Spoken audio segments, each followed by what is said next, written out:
उदालगुरियाव माइनाव सोरां बिथांखिनि चेक रानदों। गामिनि रांखान्थि बिथाया मोजां जाब्लासो हादोरनि रांखान्थिया मोजां जागोन। गबिन्द चन्द्र बसुमतारीनि बिबुंथि। जोंनि गोबां सेल्फ हेल्प ग्रुपफ्रा बिदिनो सेल्फ इन्डिपेन्डेन्ट जानो हादों। बेनिखायनो जों आसा खालामदों दिनै जायफ्रा मोनगोन बिथांमोनाबो बिदिनो इक'नमिकेलि इन्डिपेन्डेन्ट जाहैनो हागोन आरो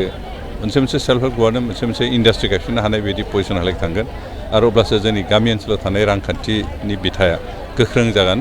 आरो गामिनि रांखान्थिनि बिथाया गोख्रों जायोबासो हादोरनि रांखान्थियाबो गोख्रों जायो।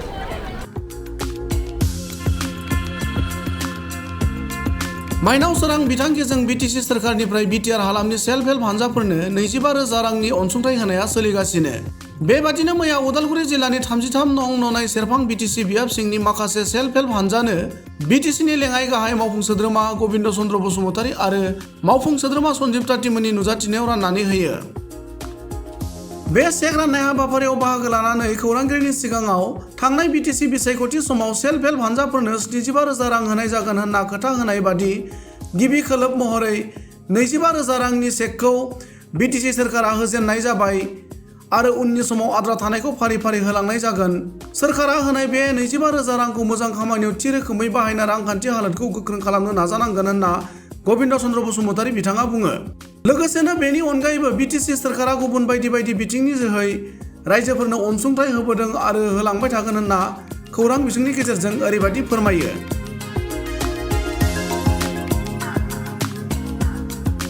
ननाय सेरफां समस्तिनि सिङाव माइनाव सोरां बिथांखिनि गेजेरजों बावैसो जों इउपिपिएल आरो बिजेपिनि नेतृत्व जि सरकार बे सरकार सिद्धान्त लानाय मथे 25,000 रांनि चेक होनाय जादों आरो दिनै 365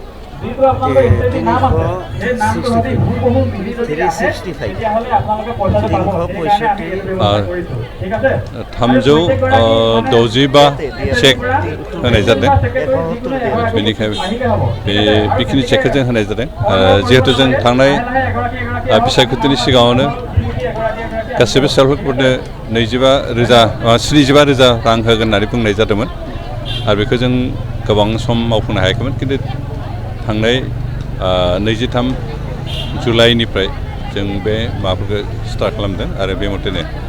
दिनै जों बे सेल्फ हेल्प ग्रुप ननाय सेरफां समस्तिनि सिङाव थानाय सेल्फ हेल्प ग्रुपनो बे चेकखौ होनाय जाबाय आरो आसा खालामदों रायजो बेखाय जोंनि आइजोनि सेल्फ हेल्प ग्रुपनि आइजोनि सोद्रोमाफ्रा बेनि गेजेरजों गोबां खामानि मावनो हागोन आरो बेखे रांखान्थिनि बिथिङाव बिथांमोना जाहाथे गोख्रों जानो हायो बेनि थाखाय जों बे हेफाजाब होदों। जों लोगोसे बेजों खावलायदों जे बे चेकनि जि रां बे रांखौ जाहाथे बिथांमोना मोजाङैनो बाहायो बेखौ जाहाथे बिजनेस पारपसाव बाहायो मानोना बेखौ जों बाहायनो थाखाय सिम्पलि जास्ट खरस खालामनो थाखाय होआखै बेखौ जास्ट बिजनेसफ्राव बाहायनानै जों 25,000खौ 50,000 बोरै खालामनो हागोन 50निफ्राय आरो बेखौ 1 लाख बोरैहाय खालामनो हागोन बेबायदि राहाजों खामानि मावनो थाखाय खावलायदों आरो जोंनि गोबां सेल्फ हेल्प ग्रुपफ्रा बिदिनो सेल्फ इन्डिपेन्डेन्ट जानो हादों। बेनिखायनो जों आसा खालामदों दिनै जायफ्रा मोनगोन बिथांमोनाबो बिदिनो इक'नमिकेलि इन्डिपेन्डेन्ट जाहैनो हागोन आरो मोनसे सेल्फ हेल्प ग्रुपआनो मोनसे इन्डास्ट्रि गायसननो हानाय बायदि पजिसनहालागै थांगोन आरो अब्लासो जोंनि गामि ओनसोलाव थानाय रांखान्थिनि बिथाया गोख्रों जागोन आरो गामिनि रांखान्थिनि बिथाया गोख्रों जायोबासो हादोरनि रांखान्थियाबो गोख्रों जायो। ना जोंनि बिथांखियाथ' आइजोफोरनि थाखायल' नङा खारन जों इतिमধ্যे गियान सोरां बिथांखि खालामबाय सुपार 50 खालामबाय बेनिफ्राय बांगोन अनसुंथाइ बिथांखि लाबाय बिदिनो गुबुन जों बिथांखि लादों आरो बेबायदिनि गेजेरजों आइजोफोरखौबो लादों आरो माबाफोरखौ हौवा मानसिफोरनि थाखायबो जोङो गोबां बिदि बिथांखि लादों। बेखे आइजोफोरनि बिथांखि हिसाबै नैबे माइनाव सोरां बिथांखिखौ लानाय जादों मानोना जों नुदों मानसिफ्रा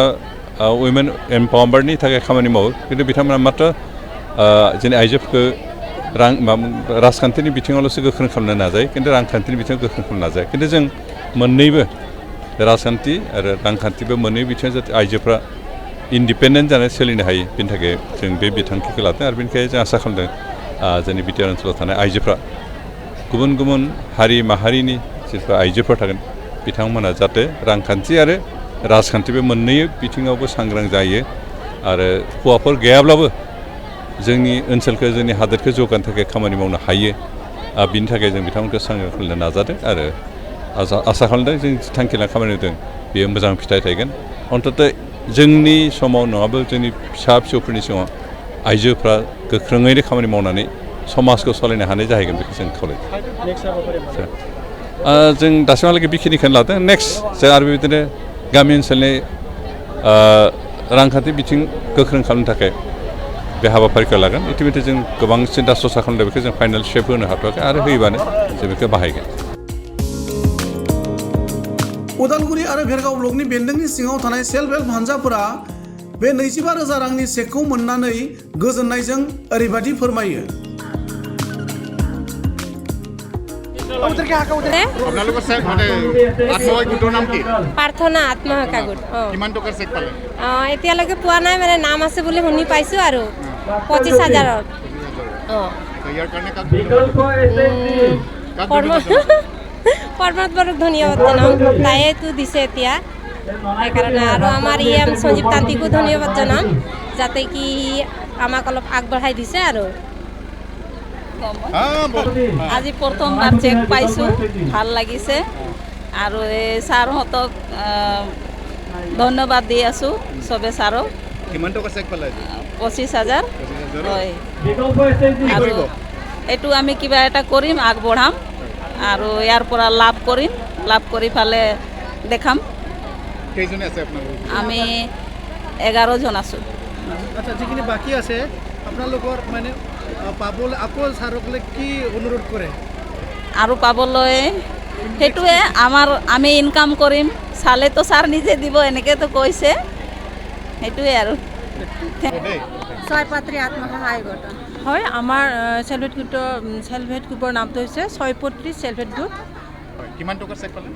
হয় এতিয়াতো আমাৰ 25,000 টকা দিয়া হৈছে আৰু পিছলৈতো আমাৰ সুবিধা ৰাখি থৈ দিছে নেক্সট এইখিনি ইয়াৰ কাৰণে ধন্যবাদ হয় আমি প্ৰথমতে আমাৰ বিটিআৰ চিফ আমাৰ প্ৰমোদ বড়ো ছাৰলৈ আমি শতসহস্ৰ ধন্যবাদ জ্ঞাপন কৰিছোঁ কাৰণ ইমান দিনে এনেকুৱা এটা হৈ উঠা নাছিল মহিলাসকলক বহুত স্বাৱলম্বী হ'বৰ কাৰণে তেখেতৰ যিটো প্ৰচেষ্টা যে যিহেতুকে আমি এই অঞ্চলত বিটিআৰ অঞ্চলত মহিলাসকলৰ আমি অৰ্থনৈতিকভাৱে দুৰ্বল আমি আশা কৰি 25,000 টকা বা 75,000 টকাৰে আমি কিবা মানে কি সংস্থাপনৰ কাৰণে কিবা এটা বাছি ল'ব পাৰিম এইটো আশা কৰিছোঁ আৰু আমি আশা কৰিছোঁ এনেকৈ আমাক চিফ ছাৰে ভৱিষ্যতলৈ দিব আৰু আমি মহিলাসকল তেখেতে আগবঢ়াই নিব আমি স্বাৱলম্বী হ'ব পাৰিম আৰু নিজকে মানে এজন মানে সুস্থ সমাজৰ এজন সুস্থ মহিলা বা স্বাৱলম্বী মহিলা বুলি আমি নিজক পৰিচয় দিব পাৰিম হয় আজি ভেৰগাঁও আৰু ওদালগুৰি ব্লকৰ অন্তৰ্গত আজি মাইনাংচিৰি যিটো BTCৰ আঁচনি বিটিআৰ আঁচনি সেলফ হেল্প গ্ৰুপৰ 25,000 টকা চেক এইটো আজি ডিষ্ট্ৰিবিউট কৰা হ'ল আৰু দুখন ব্লকৰ মিলি ফালে আমাৰ 130 জনক মানে সেলফ হেল্প গোটক চেক ডিষ্ট্ৰিবিউট কৰা হয় আৰু উপস্থিত থাকে আমাৰ মানে ডেপুটি চিফ গোবিন্দ বসুমতাৰী আর আমার বিটিআর সঞ্জিত তান্তি ডাঙরিয়া खुलुमबाय दिनै जों नंनाय सेरफां समष्टिनि अनसाय बिथांखि माइनाव सोरां माने आसनि जि माने चेक राननाय हाबाफारि बेखौ जों बामोनजुलि कमिउनिटि हलाव BJP UPPL जयैनो जों खुंदो जोबोद माने बाख्नायथावना खोथा जा बे आफादाव